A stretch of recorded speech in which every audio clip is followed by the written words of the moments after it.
What a great turnout. I was just asked a moment ago by some of your local media is why I am here. And the answer is, I love being here. We have done now 7 events throughout the state. We've been in Racine, we did a small event in Milwaukee, we've been in Sheboygan, Appleton, Stevens Point, Eau Claire, and here we are. And the reason we focus on rural America is A, I come from a rural state, so I know something about it. But B, I think rural America does not often get the attention that it needs. And to my mind, what we need as a nation now in rural America and all over this country are serious discussions about serious issues. So I get on TV a whole lot, and sometimes I get all of 8 seconds to make my case. When I'm lucky, I get 7 minutes on some late night show. You do a good job of it. Thank you. But the truth is, the issues are too complex to deal with in 10 seconds or in 7 minutes. And that's why I love being here. I'm going to chat for 3 or 4 hours. I think it's a beautiful day, and I thank you for being in here today. So I want to just touch on some of the issues at length. Let me begin with something that I know is on people's minds, and that debate that we saw the other night. And I think it was distressing in a number of respects. Number one, in terms of Trump, we have somebody who is a pathological liar. Yep. No matter what your views are, look, and I have conservative friends or honorable people, they believe what they believe, and that's called American democracy. But we cannot, I mean, if we stand for anything, just have somebody who lies and lies and lies. And that's what he did the other night. I mean, he said, for example, that, quote unquote, everybody wanted to end Roe v. Wade. Yeah. Well, in fact, according to the last polls that I've seen, about 2/3 of the American people wanted to retain Roe v. Wade. Right. Trump goes around the country talking about how he appointed 3 Supreme Court justices who overturned Roe v. Wade. All over America, women are saying, we fought, we struggled, we will control our own bodies, not the government. Dang right! Woo!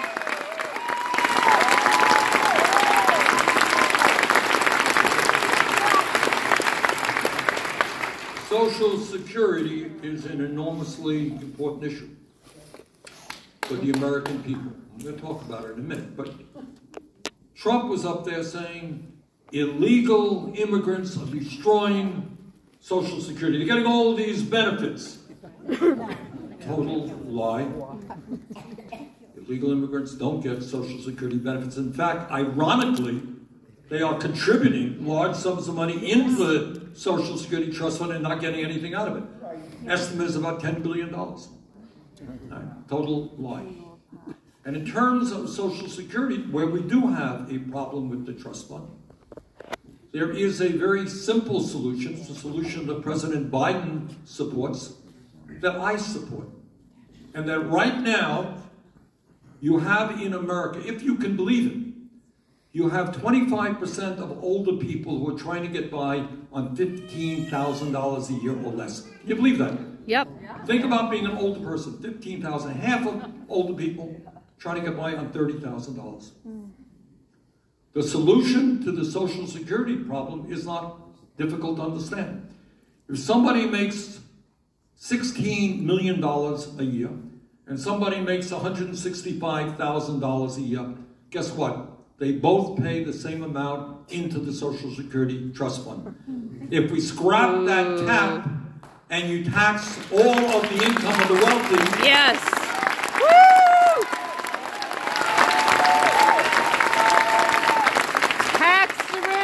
if you do that, we will be able to, in a fairly significant way, raise benefits for people on Social Security, which we should be doing, and expand the solvency of the trust fund for 75 years.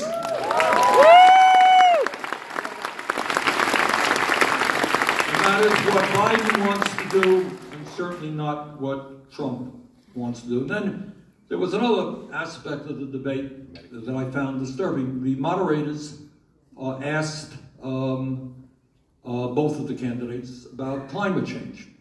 And if you notice, Trump diverted away from that. Yep. Didn't say a word. So, and the reason is pretty obvious. Maybe he really did not want to tell the American people what his views are. You see, you don't know this, but Donald Trump is a renowned scientist. He's a shy guy, and he didn't want to tell anyone. Modest fellow. But he's been studying this issue with leading scientists all over the world.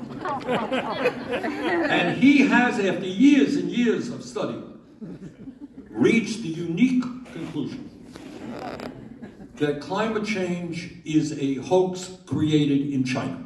That is the conclusion that he has reached.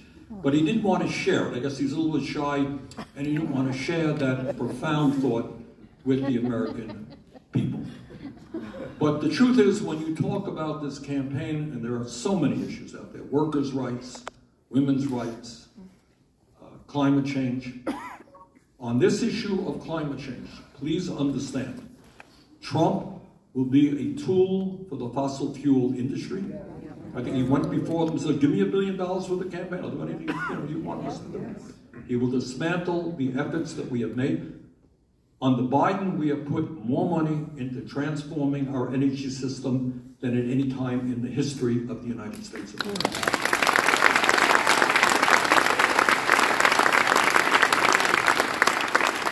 Maybe, despite the significance of all of these issues, maybe there's another issue out there even more important. When he was asked directly whether he would accept the results of the election, he said something to the effect, well, if it's an honest election, determined by Donald Trump. And you remember that the last time around what he said, pretty scary stuff. He said, the only way that I could lose is if there is fraud. In other words, I can't lose. I'm winning. I have to win.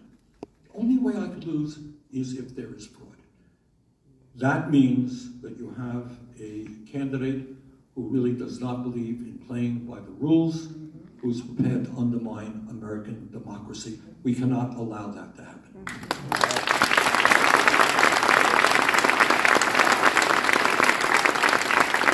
So I know, everybody knows that Biden did not have a good night. But what I ask of people is to understand, and the media kind of distorts this very often, is we're not looking at a Grammy Award night. This is not a night of entertainment. Who was the best singer? Who had the best song of the year? Let's hear it. This is not what it's about. Who's the best dancer? Who's the best songwriter? What we are talking about is which candidate is bringing forth policies which impact our lives. Biden was the first president in the history of this country to walk a picket line with striking workers. Yep. Trump appointed vehemently anti-union secretaries of labor. Biden has appointed Julie Su, who's doing a great job as our Secretary of Labor, strongly pro-worker. Biden has put more money in transforming our energy system away from fossil fuel. Trump does not think that climate change is real. Biden has been extraordinarily strong as a pro-choice president. Trump is proud that Roe v. Wade was overturned. Biden has forgiven the student debt of some 5 million Americans. Yeah! Despite rulings from a reactionary Supreme Court, and on it goes. So what I'm asking the people of Wisconsin, Vermont, and America, look beyond personality, look beyond debate, performance, stay focused on the issues as to what candidate will do best for your life.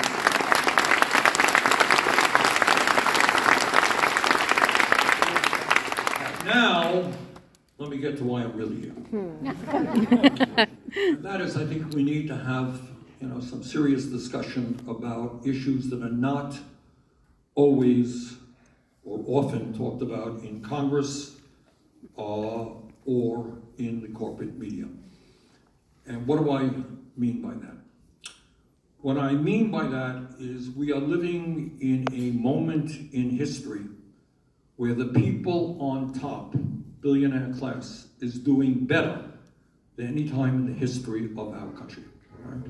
Top 1% is making all kinds of money. They've seen their wealth grow, while 60% of American people are living paycheck to paycheck.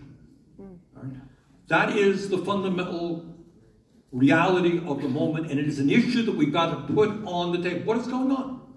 We are the richest country in the history of the world, and yet we have 3 people on top who own more wealth than the bottom half of American society. Got that? Yeah. All right. That is obscene. Yep. And one of the issues, again, and corporate media helps develop us, where is outrage? Where is outrage? Do we really think it is acceptable that the top 1% owns more wealth than the bottom 90%? No. Do we think it's acceptable that CEOs of large corporations make 350 times more than their workers make? No. What we have got to do, and it's not easy and it is not going to happen tomorrow. Struggle takes time. But our goal is clear. What we have got to do is create a government and a nation that works for all people and not just the few. Yeah.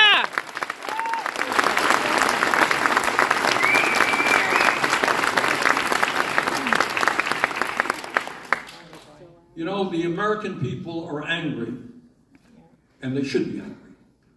But what they should not be doing is getting angry at the wrong people for the wrong reason. They should be getting angry at the right people for the right reason. Yes. And one of the reasons that the American people are angry is the reality, and this is a hard fact that is very rarely brought forth to the public, but I want you to hear it. Over the last 50 years, 50 years, despite an explosion of technology which has made every worker in America far more productive than that worker was 50 years ago. Despite all of that, the average American worker today is earning $40 a week less than he or she did 50 years ago. Can you believe that? All right, this is the reality. You go all over America, go to Vermont, go to Wisconsin, go any place. People are saying, I'm working crazy hours, crazy schedules. I'm worried to death about my kids. I can't afford health care. Will my kid be able to go to college? I can't afford child care. Working like mad, making less money today in real inflation accounted for dollars than was the case 50 years ago. And meanwhile, during that same exact period, the Rand Corporation, not a particularly progressive group, did a study. And they found that over that same period, there was a $50 trillion transfer of wealth from the bottom 90% to the top 1%. Ooh. So Bernie Sanders and others are often accused with wanting to redistribute wealth in America. Well, it's true. I do. Yeah.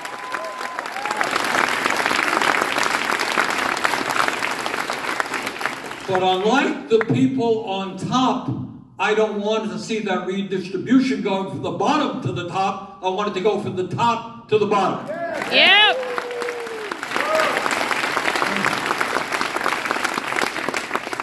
But it is not only an economy today. And see, we've got to lay this on the table, and people don't talk about it for obvious reasons. And I'll get to that in a moment. Why members of Congress don't often talk about it, why people in the media don't often talk about it. But that is the reality. The reality is that the status quo today is working fantastically for the people on top. It's never been better.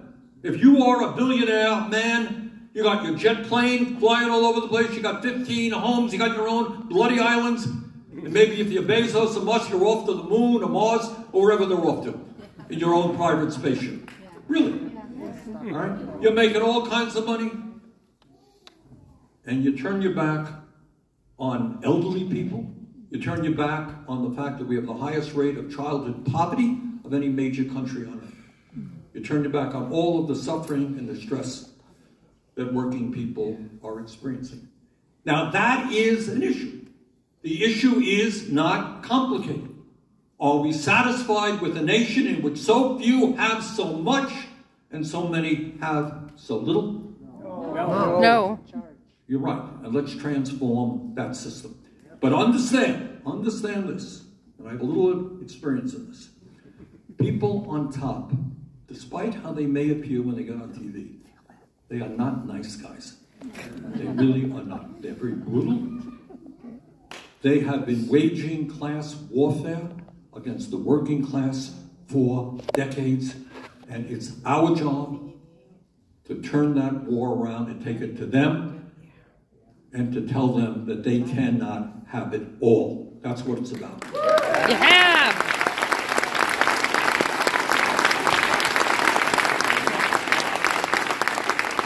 How do we do that? We don't have any power. All right, well, that's a good point. You do have power. Hear what the lady said? She said, how do we do that? We don't have any power. And that's what they want us to believe. But you know, I am not a PhD in math, but I do know that 99% is a bigger number than 1%. Yeah!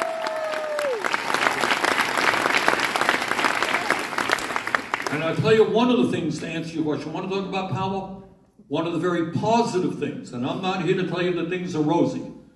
In my opinion, probably we face more challenges today as a nation than we have faced in a damn long time. And people feel a little bit overwhelmed. People throw their shoes at the TV, turn off the TV, you know, hide under the covers, sick and tired of the bad news that is out there, you know. But here's some good news. And the good news is we are beginning to see in a way we have not seen for a very long time, working class people standing up, fighting, and winning against corporate greed. Yep. We are seeing a revitalized trade union movement.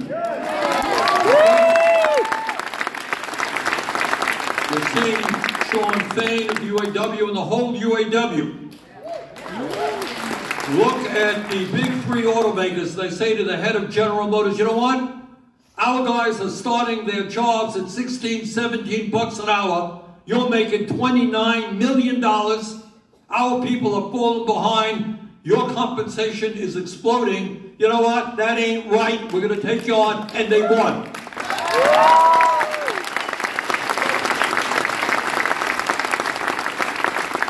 And the UAW went down to Tennessee to organize. And all of the Republican governors, all of them, said, oh, it's terrible, it's awful. You can't come to Tennessee and organize a Volkswagen plant. UAW went down there, they won 73% of the votes. Yeah! Teamsters won a major victory against UPS. Right now, as we speak, there are negotiations going on with the SEIU and Starbucks. Hundreds and hundreds of Starbucks shops voted to organize. The company resisted them. We had Mr. Schultz, the CEO of Starbucks, before my committee, talking about his illegal activities, trying to break unions. Bottom line is now the union is negotiating a national contract with Starbucks. Good. And the reason that that is important is not only is the reality that when workers form a union, they enjoy better wages, working conditions, and benefits. That's true. But you know what else? If you think about power, and if we understand that the 1% has all of the wealth, they got all the power, and they own much of the media, what is the entity in America capable of leading the fight against them? And you know what? In my view, it is the trade union movement. And we're seeing that movement grow right now.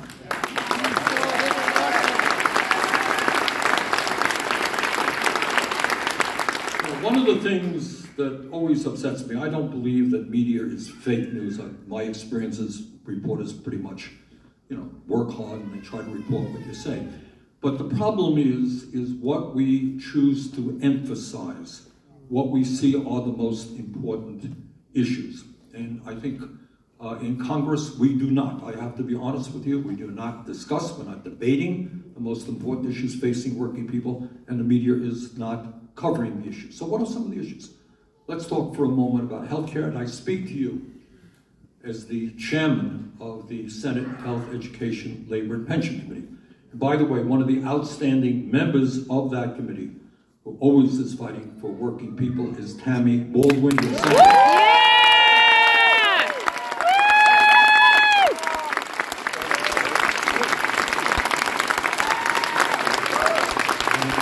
We desperately need it. The Senate is up for grabs, very close.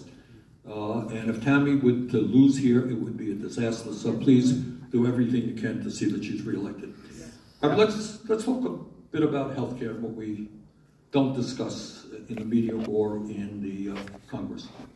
Question: is our healthcare system working for working people? No. You're right, it is not. In fact, what is the function of our current healthcare system? Broken. It's to make profits for the insurance companies and the drug companies. So given what goes on in America, this is what's going on. Once again, the status quo is working phenomenally well. Last year, 10 major drug companies made $110 billion in profit. Pretty good. Major insurance companies made $80 billion in profit. Fantastic. It's a great system.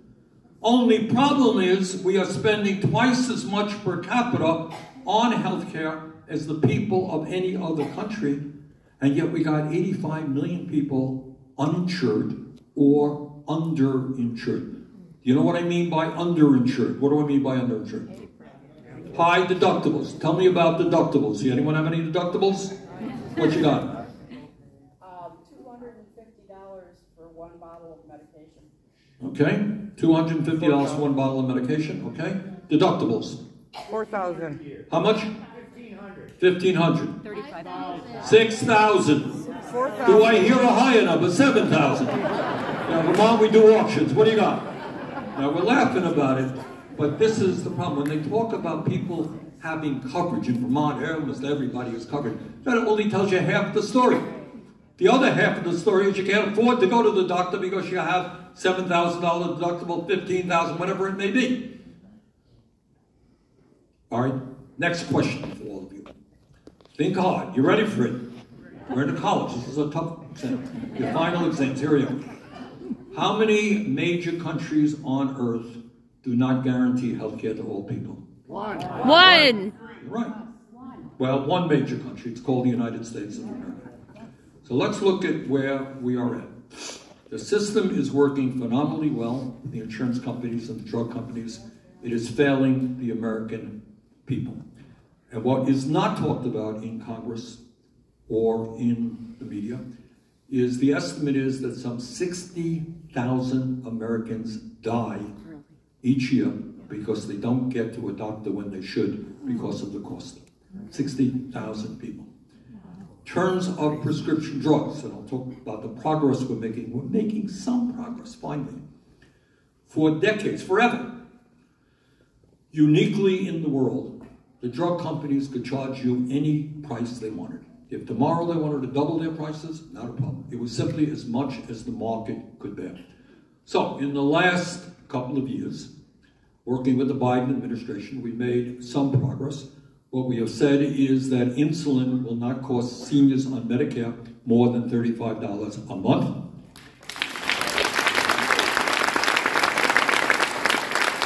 We have said that if you're on Medicare, you shouldn't spend more, you won't spend more than $2,000 a year out of pocket. That's a big deal.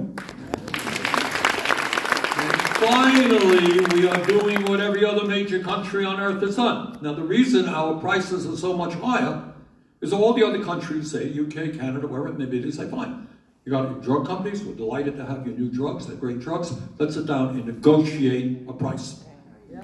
Finally, we have begun the process of having Medicare negotiating drugs. Too little, too slow, but we are making some progress.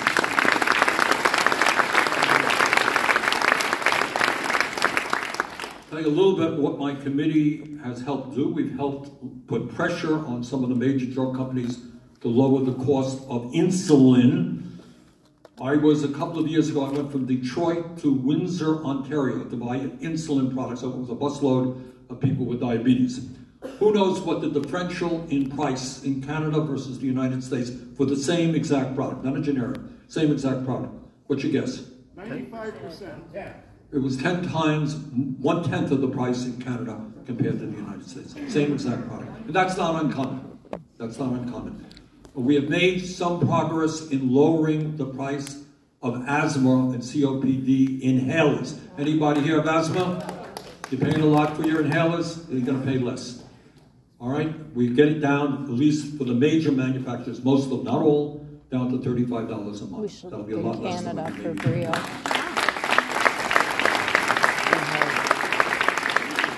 There is a product coming on the market, it's been on the market all over the world, and it's selling like crazy. It is, according to the doctors, a game changer. We are, unfortunately, a nation with too many people who have diabetes and too many people who are overweight. Have you all heard of Ozempic and Wegovy?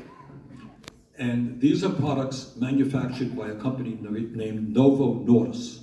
It's a major, major drug company located in Denmark. They're a Danish company. They sell that product, Ozempic, in Germany for $59. They sell it in China for about $100. They sell it in Canada for about $155.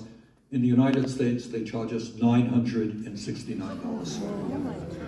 Okay? And the result of that is that insurance companies and states are saying, you know, we can't afford it. And not only at those prices can people not afford a product which will really help them and save lives, if Medicare and Medicaid were to cover these products, they're basically bankrupt Medicare. We'd be spending more money on weight loss drugs alone than all other drugs combined. We can't, it's unsustainable. So we have been talking to Novo Nordisk. They have not been particularly cooperative. So we have decided to bring the CEO of Novo Nordisk, to bring him to America, to chat with us, to try to ask him a simple question. Why in God's name are you ripping off the American people and charging us such outrageous prices?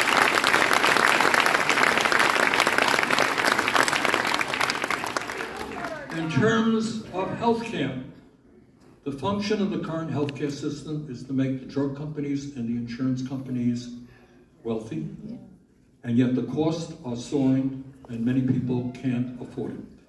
As a nation, and again, we don't discuss it, it's not on the media, we will not hear this.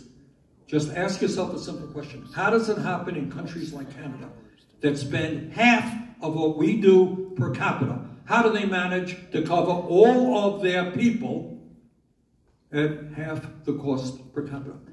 In Canada, do you know how much it costs if you go into the hospital for a month, you have serious surgery, you're in the hospital for a month, what's the bill when you come out? Zero. Zero. What's the bill when you come out here in the United States? Hundreds of thousands of dollars. One of the saddest things, I've done a lot of meetings, and maybe one of the saddest meetings that it was in Iowa, and people were talking about medical debt. Do you all know that some 500,000 people in this country go bankrupt because of medically related debt? Think about it for a second. You got cancer, you got heart disease, you go into the hospital, you're scared to death. Am I going to live? Am I going to die? What kind of job am I going to have when I get out? You got a lot to worry about. And on top of all of that, you got to worry whether your family goes bankrupt or not. That is an irrational, cruel system. It's got to end.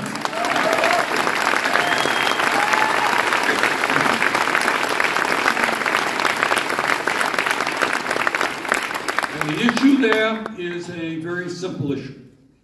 Do we believe that health care, which every person needs, everybody's going to need it at some point or another in your life, should health care be a human right for all of us or just a privilege? Now, I think most Americans understand that healthcare is a human right and not a privilege, and that is the fight we've got to wage and a fight that we've got to win. Yep.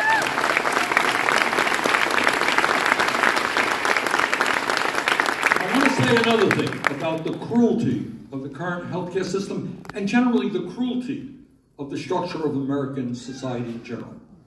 Despite spending twice as much per person on healthcare, our life expectancy is significantly lower than other countries. Do you all know that? Yep. It's not talked about a whole lot, but it's true.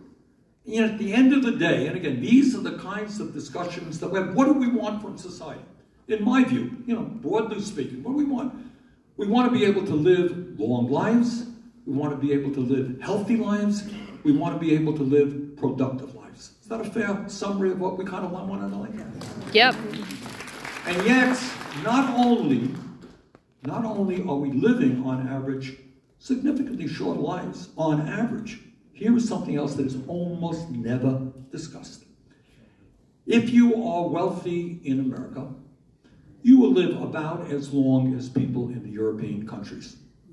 If you're working class or lower income, your life expectancy will be 10 or 15 years shorter than wealthy people. Got that?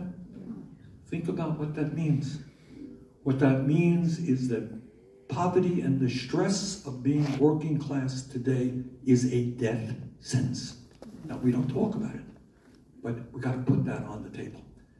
Why is it? Why do you think it is that working class people will live 8, 10 years shorter lives than upper income people? It's healthcare, access to healthcare, but you know what? That's not the whole reason. What else is going on? Stand up, raise your hand, raise a hand. Why do you think? Stand up, man. Why do you think so? Child care.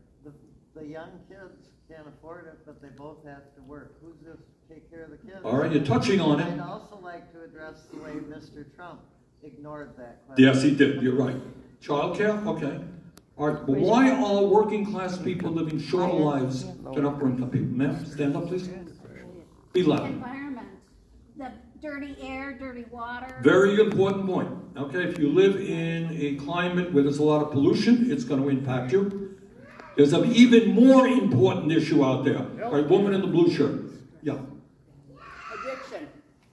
All right, but who's becoming addicted primarily, and why? That's part of it. We lost 100,000 people last year to drug overdoses. Just drugs, we're talking alcohol. Alcohol, you're absolutely right. What doctors refer to as diseases of despair.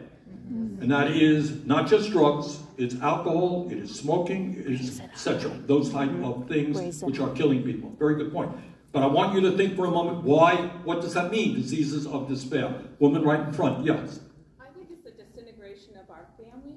We don't have a good support system. If you know anything about the blue zones and why these people are living to be centenarians, it's because of all the things you said, Bernie.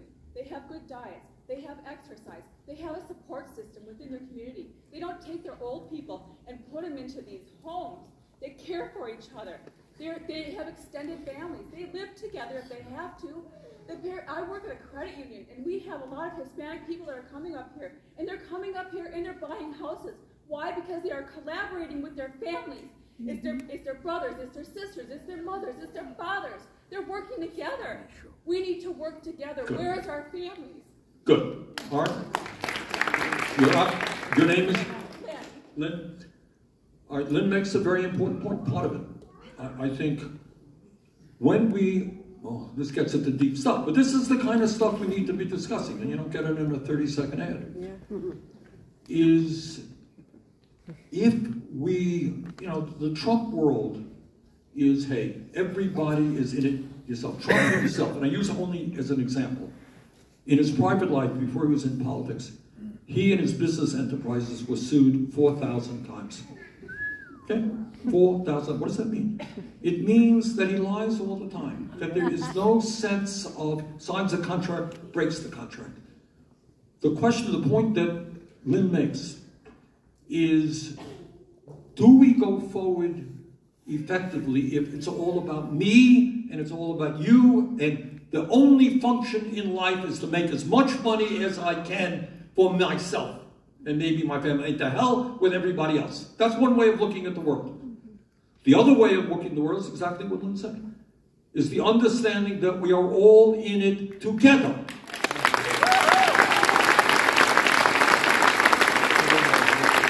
And that sense of community itself. The truth is, if you're alone and isolated, it ain't a good life in my view. When you're caring about other people and other people are caring about you, that is part of being human, extends your life, and it makes you healthier and happier. All right, let me tell you what I think. All of those answers are right. But there's another answer that we don't talk about very often. Stress kills. Stress kills. And I want you to think, somebody once said, some brilliant study out there, and they said that X% of people sleeping out on the street are mentally ill. I don't know what the percentage was. And I said, really? No kidding. You sleep out on the street for 3 nights. You not know where you're going to go, whether you're going to eat or not, you'll be mentally ill as well. All right? Question is, if you are struggling to put food on the table, if you're worried right now, an issue we didn't even talk about is artificial intelligence and the growth of robotics. All over this country. People are saying, job I have today, will it be here in 10 years? And you know what? It may not be. Who's going to make that decision? Are you going to be thrown out on the street?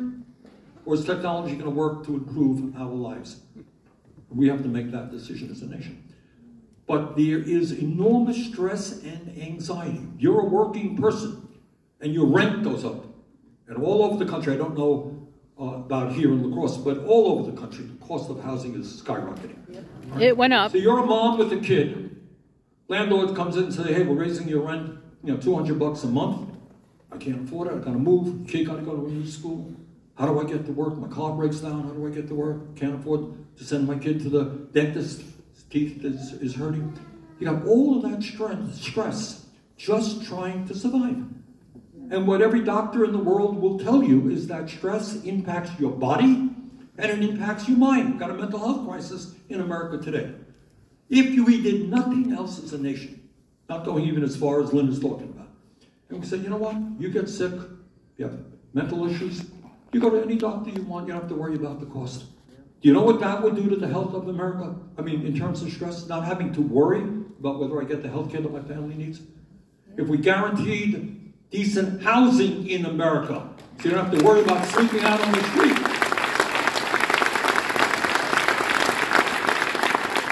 So the point that I'm trying to make, and all of you have made it in your own ways, is it is not just the numbers. Not just 60% living paycheck to paycheck, not just 500,000 people sleeping out on the street, not just massive income and wealth inequality. People are feeling tremendous pressure day after day, and it's having an impact on their lives. So, the other thing that I want to say is that, we talk about economics and what it means to the average person, the average working person. There is another serious problem that has to be addressed. It's not going to be addressed tomorrow, but it has to be addressed. And that is, we have a corrupt campaign finance system. Yeah.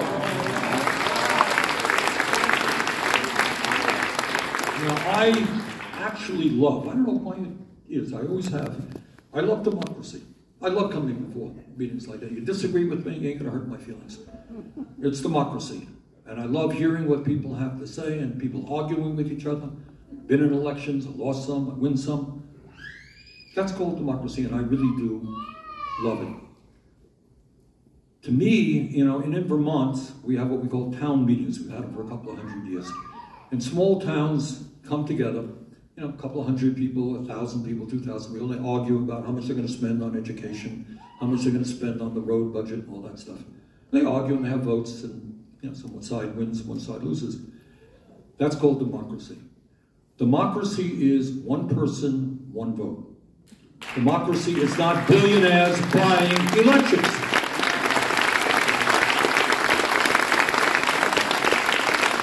And if you think that the nature of Congress, which is prepared to spend $1 trillion on the military, Many of these guys want to cut Social Security. Republicans want to cut Social Security. They want to give more tax breaks to billionaires. You have Democrats not standing up for working people. If you think that is an accident, it is not. Right now, under our corrupt campaign finance system, if you are a billionaire, this is what is happening. It's happening right now as we speak.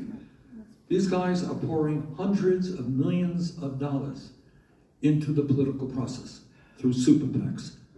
So you got a super PAC, somebody gets on the phone and says, hey Joe, we need $40 million from you in order to beat that guy in such and such state. We need $30 million from you to get into our super PAC to protect that right-wing nut that we have someplace else. What's the problem? $30 million, hey, get you the check tomorrow. $30 million for them is like a cup of coffee for you. It's nothing. When you're multi-billionaire, it's nothing. And that is what is going on in American politics today. So the fear that we have is, yes, Trump and his friends, in their way, are trying to undermine the foundations of American democracy. We've got to fight that. But that's only half the fight. The other half of the fight is to make sure that billionaires are not able to buy elections, which is why, very importantly, we have to overturn Citizens United. Yeah!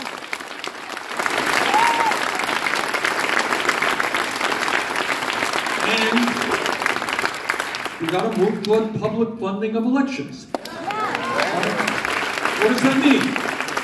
It means if you're a young person and you want to run for office, and I worked for years to encourage young people to get involved, and we're seeing all over the country more young people involved. You're a working class person. You want to get up and run for office.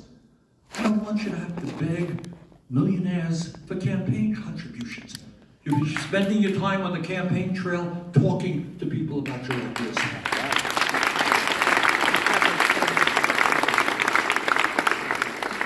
All right, let me conclude in a sense after all of this depressing discussion. My wife always says I got to hand out Prozacs. But, I try to talk reality. A shorter election cycle, not 4 years. Well, that's it. All right, let me deal with that. 2 years, not 1 year. All right, one second. I don't know if it's exactly where you're coming from. It's another issue when we talk about the political system.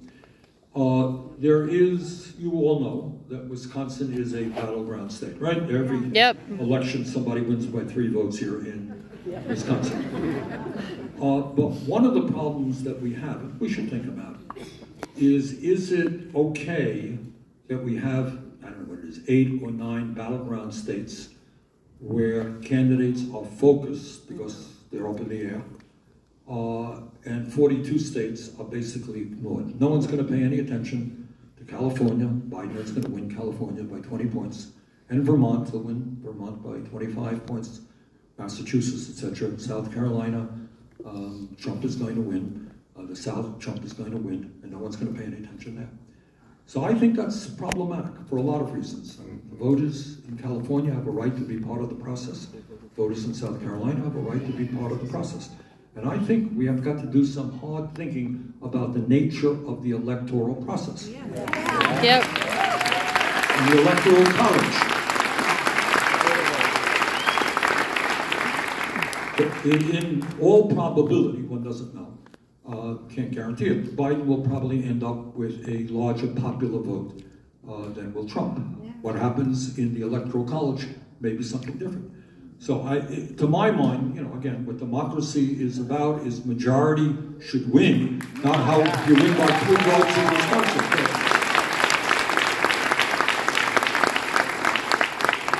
That's another issue. All right, let me conclude by just saying this. There is some very good news that I think that we sometimes don't take enough pride in. And that is, over the last many, many decades, this country has made great strides forward in terms of becoming a less racist society. I am older than most of you. I can remember in my lifetime when people in certain states were unable to drink from a particular water fountain, sit in the front of a bus, and so forth.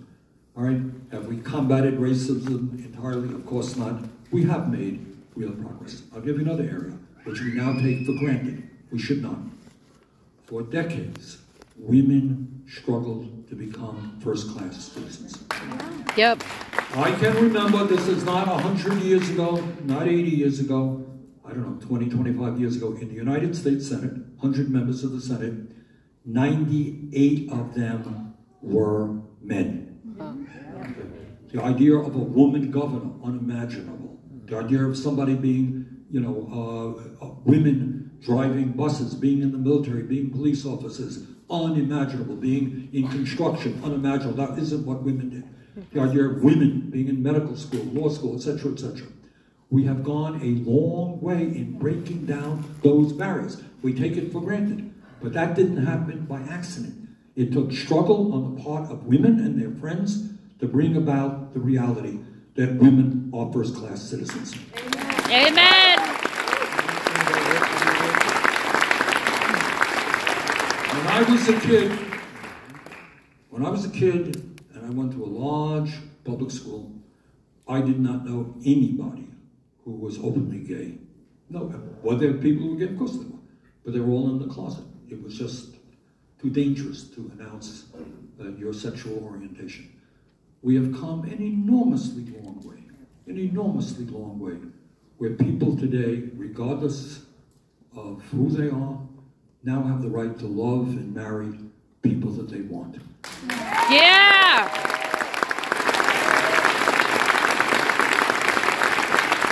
Now, I say all of that because sometimes we take it for granted. You know, you got women governors all over again, women senators, women mayors. Oh, what's the big deal? It's a big deal. Because people have to struggle to make it hard. We had a black president. That's a big deal. Yep.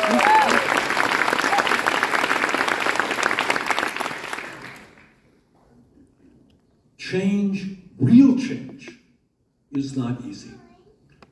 People have had to struggle for decades to bring about some of the positive changes we're seeing in America and becoming a more democratic, less bigoted society.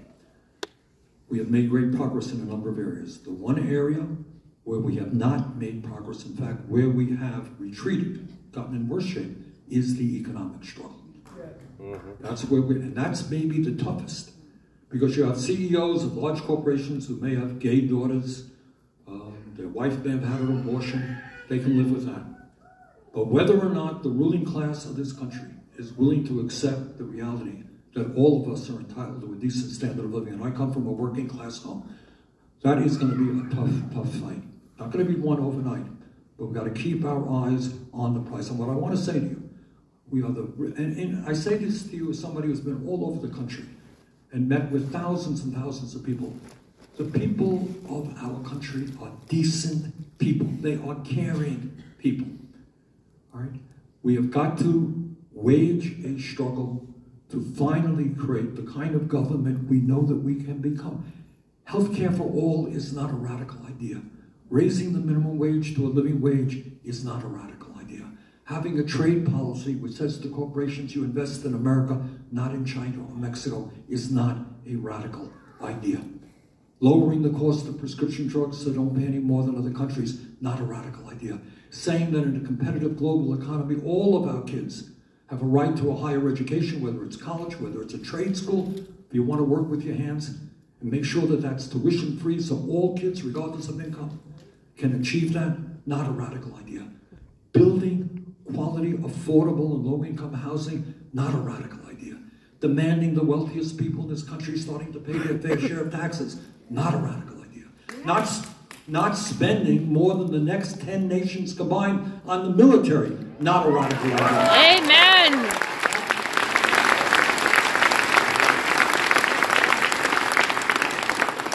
Taking care of our veterans so that they get the health care and the benefits they're entitled to, not a radical idea. So, what I am suggesting is this country has overcome huge problems in the past. I have absolute confidence that we can do it now. What Trump and his friends want to do, and it's a very clever, long-standing political strategy, if we have the vast majority of the people who want to lower the cost of prescription drugs, want health care for all, want better education for their kids, concerned about the climate, how do they manage to win? They manage to win by dividing us up. They divide us up based on the color of our skin, our sexual orientation, where we were born, our religion, whatever it may be. Divide, divide, divide. And then they win. Our job is to do exactly the opposite, is to bring our people together around an agenda that works for all, not just the few.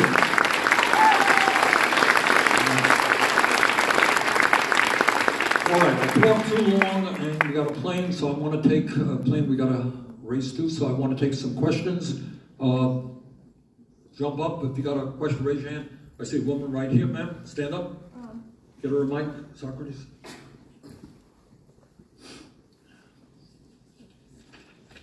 You talked about affordable housing. What about the idea, I'm a veteran, I can get a home without a down payment. There are a lot of people here that could afford a $600, $700, $800 mortgage, but they don't have the $20,000, $30,000 to buy the home.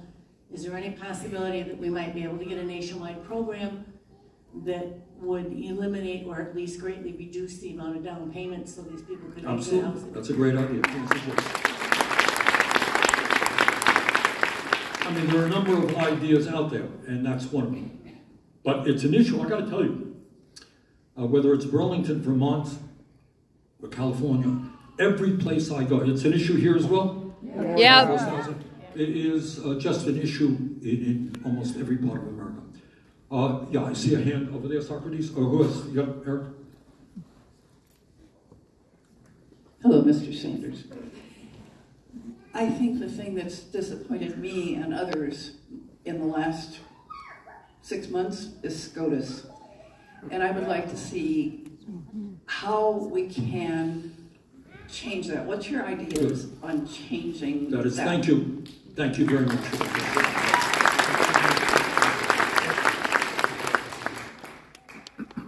The Supreme Court has played it. It's not only Citizens United, it's not only overturning Roe v. Wade. Every day they're coming up with another decision which is counter to what the American people want and need.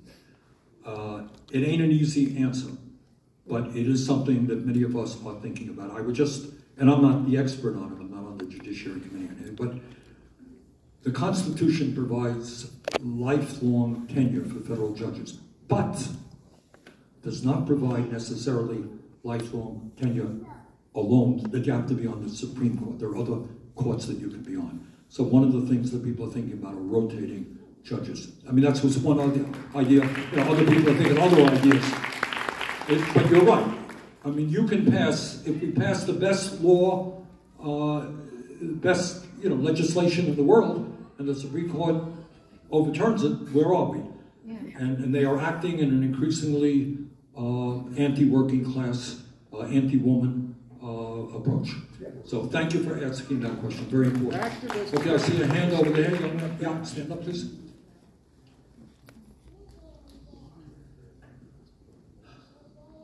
Senator Sanders, it was mentioned in the debate that no matter who wins this election, they're going to be into their 80s by the time their term is finished. You yourself are 82 and you're still one of the most influential politicians in the country. My question is, why is it that across both of our major political parties, they seem so hesitant to turn over power to the next generation of politicians? Okay, let me answer your question in two ways. Half agree with you, half not. In 82, prime of my life now. You don't want to, I know you don't want to get into ageism, right? The issue here is, should we involve more young people in the political process? Absolutely. Right? And one of the things that I am most proud of, I go all over the country, and I was just, the other day talking to some people here in Wisconsin, young people getting involved as a result of my campaign, winning elections, and so forth and so on. So I absolutely agree with you. You want more young people in the political process. But, you see people on television saying, we need a new generation of leadership. Let's vote for Joe here. He's going to cut Social Security, cut Medicare, give tax breaks for the rich, and he's 35 years old and he's vital. Vote for Joe. Not me. Right? So age is a determinant. It is. But it is more than age. The most important thing, whether you're 120 or 20, is what you stand for. Right? And in this case, you're right. You know, Biden is old, Trump is old, I myself am very young, but what is important is the personality, and that is, you know, you gotta deal with it, that's real. But more importantly is what the individual stands for, okay? This is not a beauty contest. This is what your principles are, and I think if you look at Biden's record and what he stands for, you'll find that it's a pretty strong record. Woman over there. Thank you for being here. I would like you to share some thoughts on the Plan 2025, and why don't we have on the left something that's as comprehensive and straight, right, orchestrated, and good, in place already. You're right, absolutely right. If I have anything to say about it, we will. 2025 is a Republican plan that says if Trump gets elected, he has the power, they're going to do A, B, C, and D, all of which is bad stuff. But it's a plan that they are bringing forth to the American people. I can remember way back, you remember a guy named Newt Gingrich? Yeah. And Gingrich was a very good politician. I was in the House at that point. He brought forth his contract with America. He said, vote for us, this is what we're going to do, and you know what? They did it. Fortunately, Democrats controlled the Senate at that time, were able to nullify a lot of what he did. I think the American people, and I thank you for raising that, where I am critical, and I talked to the president about this, and talked to his people about this, it is absolutely legitimate to defend the record that you've established. And in the last 3.5 years, you know what? Biden has a pretty strong record. He should be proud of defending it. But that ain't good enough. What people want to know is, what are you going to do in the next 4 years? And I'll tell you what I think. And I told this to the president, and I've been public about this. I think, it's going to take some work, but I think what the president has got to say to the American people is, if you give me a Democratic House, and that may happen, if you give me a Democratic Senate, and that is really quite up in the air, but it may happen, if you re-elect me to the White House, in 2 months, not in 20 years, in 2 months I will pass A, B, C, D. In 2 months, we will raise the minimum wage to a living wage. In 2 months, we will expand Medicare to cover dental, hearing, and vision. Yeah! In 2 months, we will codify Roe v. Wade. Yeah! In 2 months, we will put millions of people to work making sure that we are addressing the climate crisis. Now, whatever it may be, you can't have a list of, 100 things, and people may disagree with you, but I agree with your basic point. If we want to win this election, people have got to know what's happening in the next 4 years. It needs an agenda. And I just want to say this. Sometimes people like me are considered fringe, far-left candidates. That is nonsense. Virtually all of the issues that I am talking to you about today, healthcare for all, lowering the cost of prescription drugs, raising the minimum wage, codifying Roe v. Wade, dealing with climate change, all of those issues are extremely popular issues. Yeah! So, your point is very well taken, and I agree with you. All right, maybe one more. A young man in the blue. Yep. Right in the middle. Yes. No? The gentleman, guy in the blue, I'm sorry. Yeah, blue. Yeah. Hi. You, Senator, are easily one of the most consistent people I have ever heard of in politics. Yay! Holding the same beliefs over a long period of time. Like, I've seen interviews with you from like 40-some years ago. And how was my hair? Got a little bit more hair? A little bit longer? It's hard to tell the difference. But you talked about a lot of the same stuff back then that you do now, things about like income inequality and wealth inequality. Only since then, the statistics have exacerbated. Yes. So, are you, sir, optimistic for the future of our country? Ooh. You got it.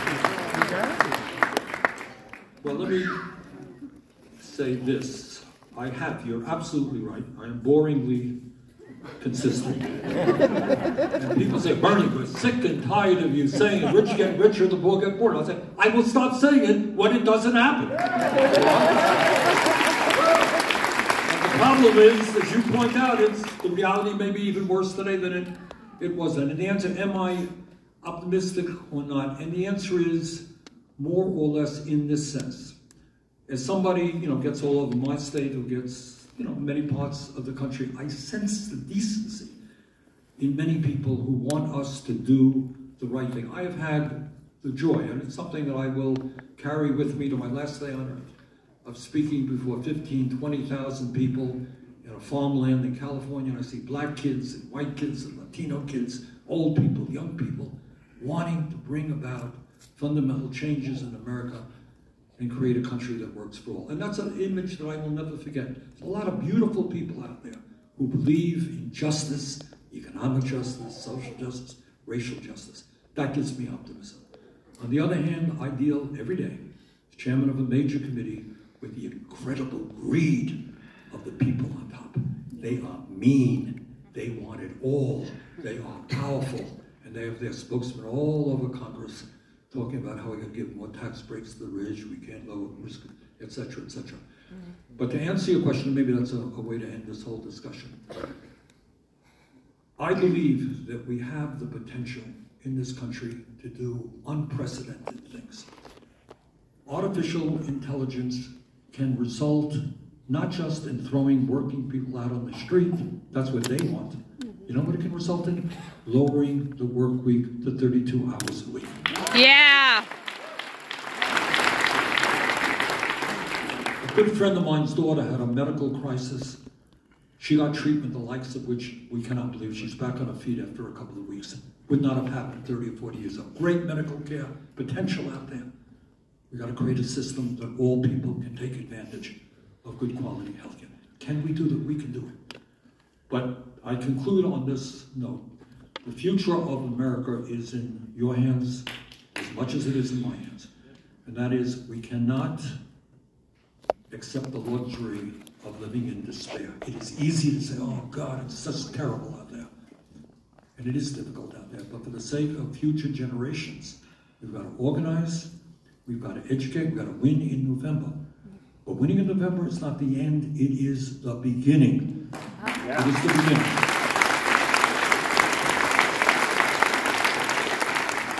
And I have absolute confidence that the vast majority of the American people believe that we can do a lot better as a country than we're doing right now. Let's do it. Thank you all very much. Yeah.